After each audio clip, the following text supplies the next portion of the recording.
Hi, I'm Priscilla. And I'm Sydney. And I'm a screenwriter and a Sagittarius, and I use she, her pronouns. And I'm a performer and a Taurus, and I also use she, her pronouns. And we are two friends who talk about everything. All the time. So this is our first YouTube video. If you're here, you probably are here because you follow us on Instagram and we have directed you here. So maybe we'll just jump right into context. It's like what we're doing here, why we're doing it, who we are if you don't know us.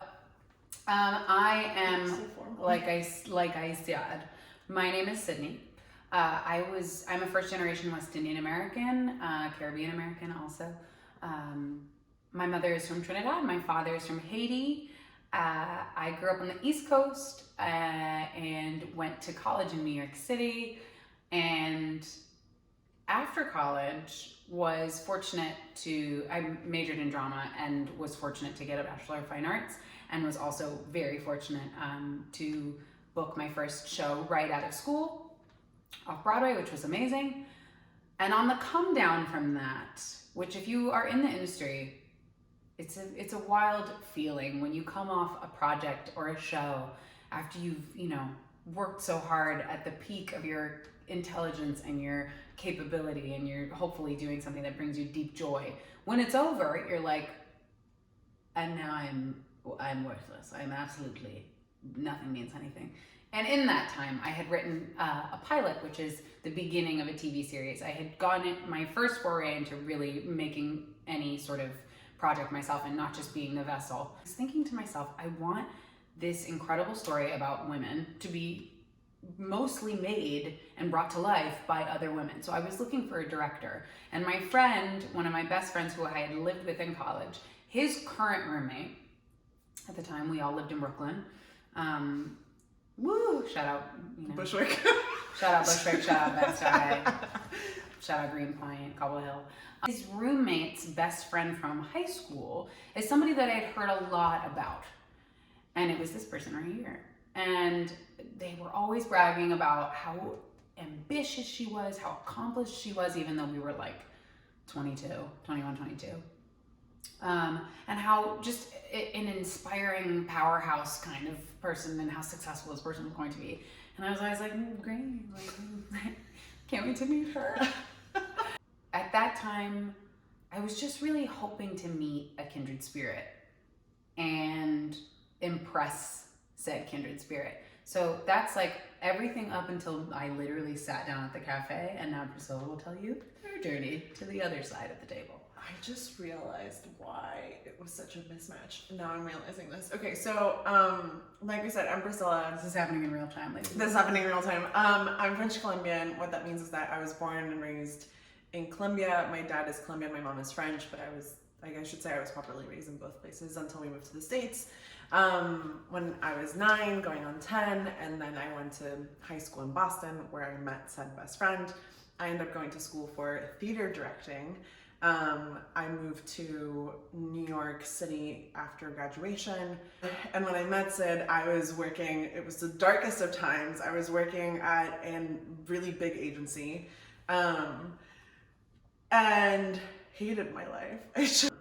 I was like on track to be an agent. I wanted to be one. That's what I was pursuing, and that life is it's a really particular kind of human to want to do that. She's a shark, it's good. Right, I'm very competitive by nature. We're working on it. But anyway, at the time, that's what I was doing and that's what I was pursuing. And my best friend from high school was like, you should meet this girl, Sid. I realize now that the reason that I had even like met you with such a harshness is because I was so focused on being an agent that like you knocking on my door to be like, remember when you were a director? And I couldn't hear it. See, no one told me that this person was an agent at the time. I was told that she was a director. Right, and whereas like so we met at the Grey Dog. I don't know how the... Shout out Grey Dog Chelsea! Yeah, I don't know like how the, coordination happened, but we met at the Grey Dog. I think it was a Saturday, but at the time I was like, I don't know if you It's just like working at an agency, you never have a calm off. Like my days were like 6-day weeks, and Sunday was barely a rest day, and every day I was there from like 8:30 to like 9 every night, you know, and yeah, and I oppositely had like 3 jobs 7 days a week and like never knew what day it was. I was babysitting and teaching drama and working in a weird wellness space. right. So in this weird way, we were like, it was just like the darkest of times, and I was so rigid and rigorous and like was looking for talent. And so when I met Sydney, I was like, is this talent that I could cultivate? I wasn't thinking, is this someone I could collaborate with? And she sits down at the table with all of that. And I'm sitting across from her at the other end of the table with all of that. And something you'll come to learn about this is that we are very similar. Right? They speak a lot of languages and their parents are not from here. They're the same. But what is always glaringly obvious is though we do align a lot, we are also very different. And in the best of ways and the most opposing of ways. Namely, Priscilla is a very type A person. Priscilla is a structured, direct, logic-based individual. I am like cotton candy. Actually, there's structure there. But I am definitely a little more, yeah, like I'm I'm more nebulous. I'm not direct, I'm very blunt. But at the same time, I'm also very like daydreamy and. It's so funny because you're so grounded. Also, like I make charts for fun, but like I'm the addict in this dynamic. It's not that like Sid is in the clouds. It's just like Sid lives in 25 different dimensions. Like she understands entropy. And that's where she is. I'm gonna say that from now on. You do? You understand entropy? I would just say scatterbrained, and I'm now going to say I actually have a deep understanding of entropy. So that said, these two people sit across from each other and are both headspace-wise not doing great. And I pitched my show. It was a mess, but it was my first project, and it was also like a really good tonic for the post-show low moment, sort of, and everything else that was going on in my life, like being broke and being sort of demoralized by the process of being an actor and being in this industry and having 25 jobs to break even. And I just remember looking at this person and being like, she thinks I'm a fucking idiot. I should have been selling myself and my pilot, and in the moment I could feel myself shriveling more and more as this person became more impressive and more inspiring. And yeah, I left being like, cool, I guess we're never gonna speak again.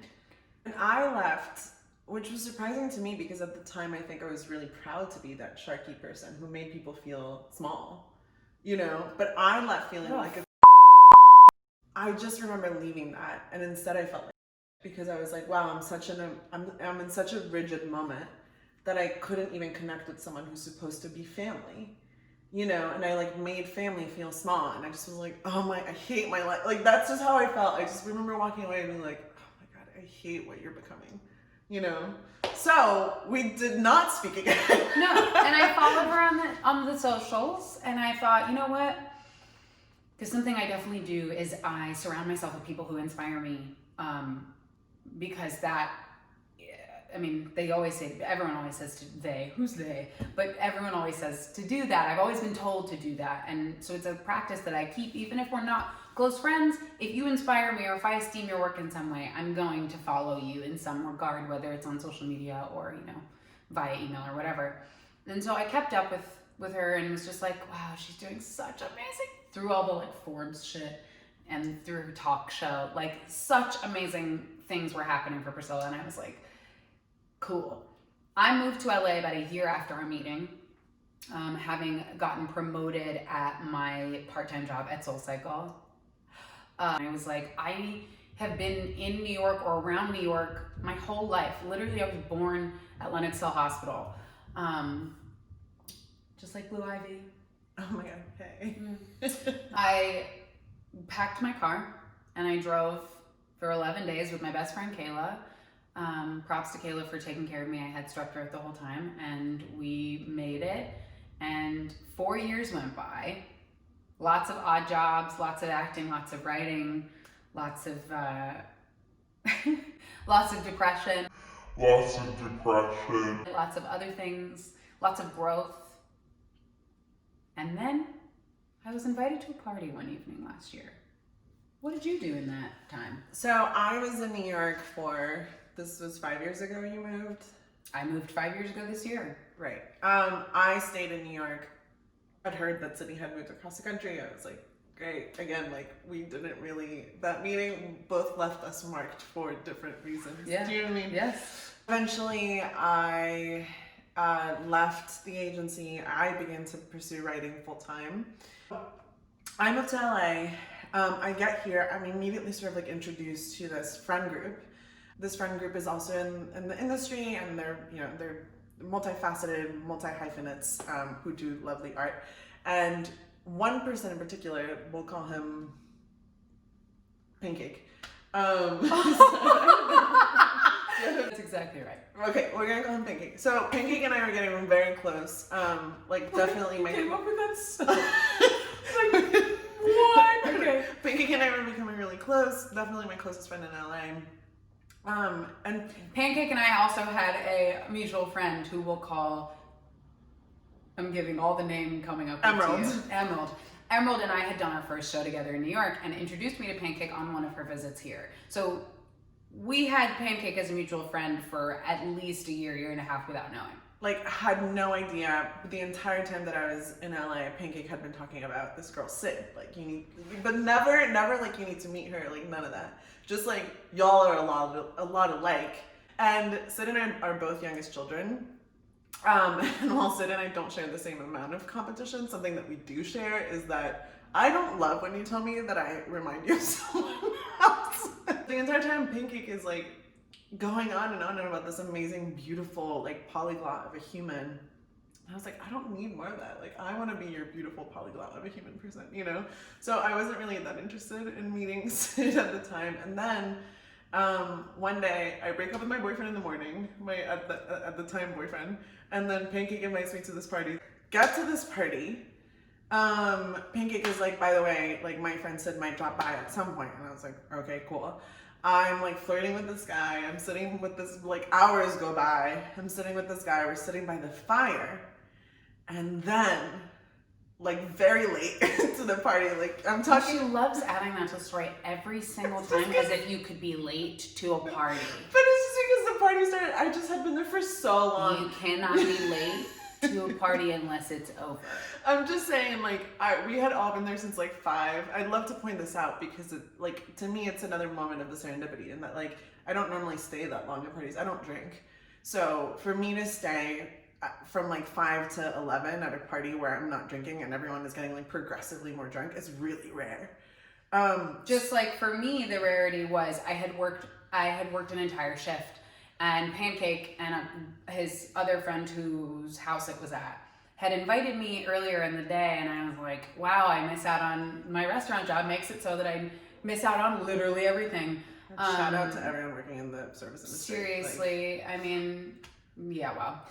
Especially now. I got out a little bit early and I said, you know what, I'm gonna do it. I'm gonna drive from the west side to the valley at 10:15 at night, even though I'm exhausted and I've been wearing heeled boots for 8 hours, like I'm gonna do it.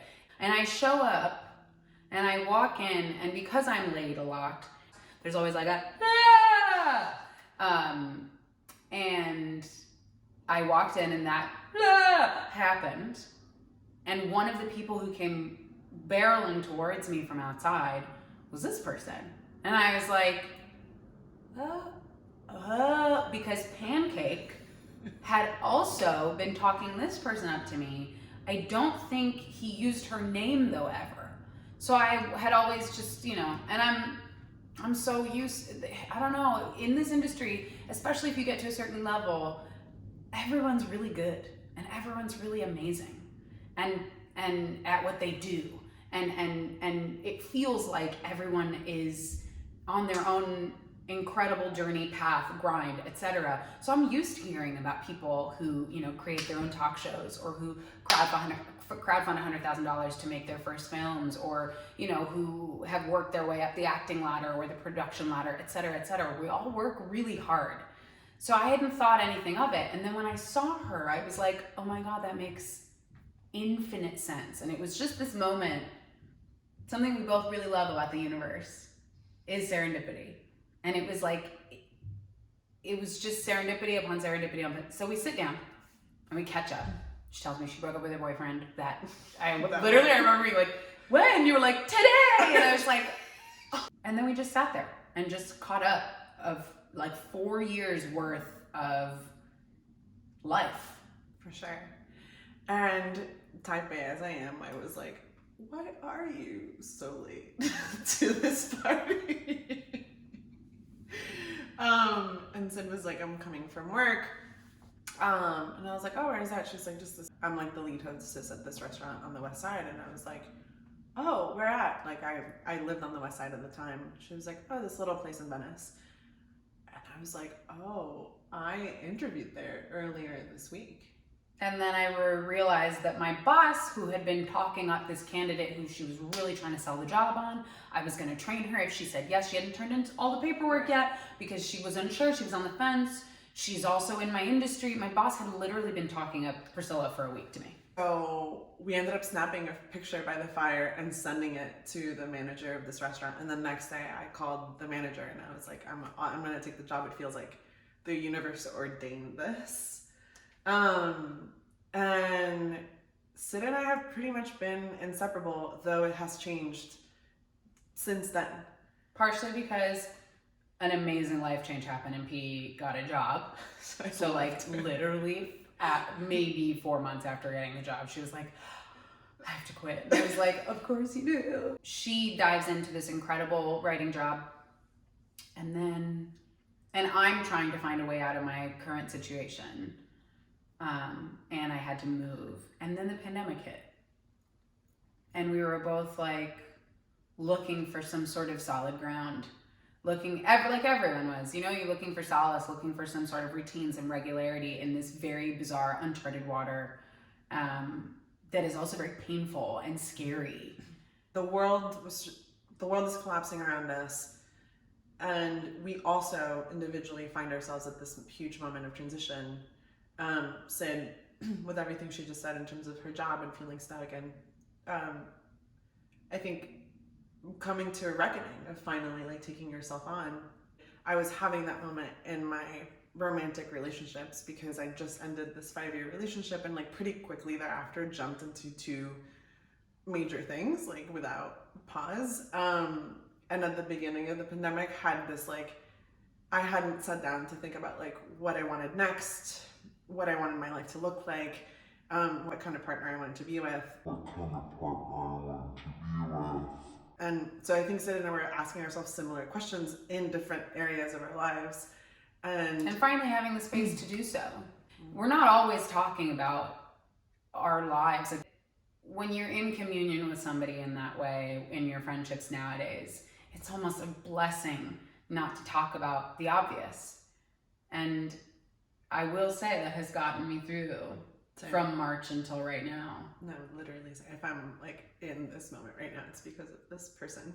One of my favorite things to do is just like think about everything, not just like in our personal lives, but like literally like multi-generationally, everything that had to happen for us to meet is something that always sort of like humbles me.